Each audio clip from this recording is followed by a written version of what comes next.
फिर निवेदन करें। यदि कोई व्यक्ति कहता है कि गुरुजी मेरा ये काम नहीं हो रहा, मुझे इस काम में सफलता नहीं मिल रही, मेरी गवर्नमेंट जॉब नहीं लग रही, मेरे साथ में ये प्रॉब्लम खड़ी हो गई, वो प्रॉब्लम का हल नहीं हो रहा, हम तुमको 3 स्थान देते हैं, उस जगह पर तुम 3 बार 3 बेलपत्र रखकर। सेठ जी ने एक शंकर के भक्त का दर्शन करा तो उनको पर्वत मुनि मिले, पर्वत मुनि का दर्शन हुआ तो तुमरुका जी मिल गए। तुमरुका जी से कहा बाबा जी मेरे शरीर में रोग हो गया है, मिटता नहीं है, कुछ कृपा कर दीजिए, कुछ करुणा कर दीजिए, दया कर दीजिए। तुमरुका जी ने कहा एक काम करो, एक बार मुख से ओम नमः शिवाय का जप करना और नदी में डुबकी लगा लेना, रोग मिट जाएगा। जाओ, एक बार मुख से ओम नमः शिवाय कहना और नदी में डुबकी लगाना, रोग मिट जाएगा। नदी कौन सी होना चाहिए? कोई सी भी। जाओ। बिरजा सेठ गया, जो पानी में कूदने लगा, ओम नमः शिवाय, ओम नमः शिवाय, ओम नमः शिवाय लगाई गया, निकला बाहर, पूरा रोग सही हो गया, शरीर स्वस्थ हो गया।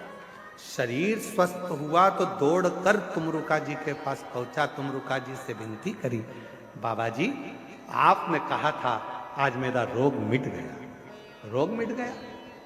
हाँ। कैसे मिटा? ओम नमः शिवाय, ओम नमः शिवाय, ओम नमः शिवाय 3 बार बोला, डुबकी लगाई, मिट गया। तुमरुका जी ने कहा ओ पागल, 3 बार तो बोलने की जरूरत ही नहीं थी, केवल एक बार ओम नमः शिवाय बोलने पर कोई शंकर के चढ़े हुए जल को भी अपने ऊपर छींट लेता है तो उसका रोग समाप्त हो जाता है।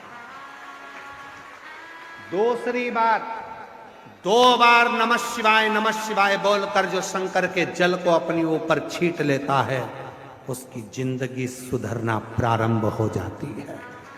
3 बार ओम नमः शिवाय बोलकर जो शंकर के चढ़े हुए जल को अपने ऊपर छींट लेता है वो भव सागर से मुक्त हो जाता है।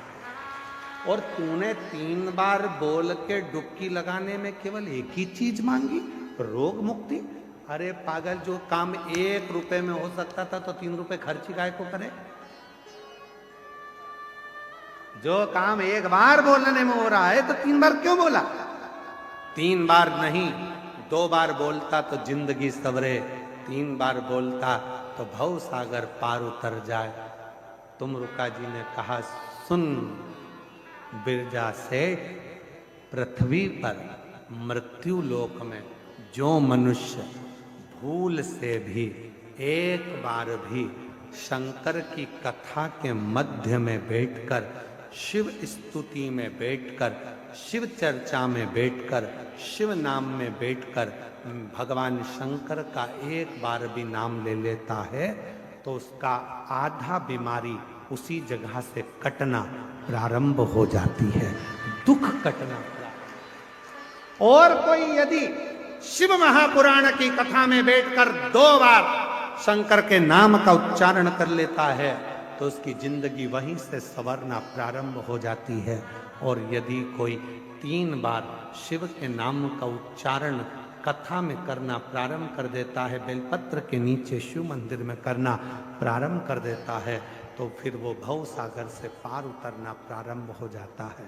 इसीलिए शिव महापुराण की कथा को जब हम प्रारंभ करते हैं तो 5 बार श्री शिवाय नमस्तु,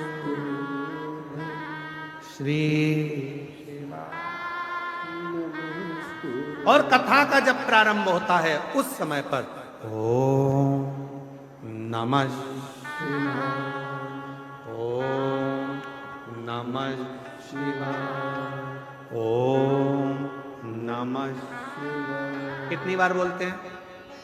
पूरी कथा की लिस्ट निकाल कर देख लो, 30 साल की, 30 साल की लिस्ट में आपको जो भी मिलेगा वो 3 बार ओम नमः शिवाय, ओम नमः शिवाय, ओम नमः शिवाय 3 बार बोलने के बाद फिर